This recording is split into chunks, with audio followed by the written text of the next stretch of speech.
Makeup time. My daughter wants to make me up today. Just join us. Let's see what she can do. Just join us. Let's go.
So now this is the time to fix my eyelashes.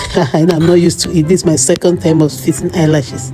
I didn't want it, but she wanted to do it. Okay, let's do it. Let's see. Just simple one, just small one is what she's putting in my eyes. But it was fine. It looks fine though. It looks fine. If you can be doing it yourself, it's fine, but not too much. I don't like it when it's too much,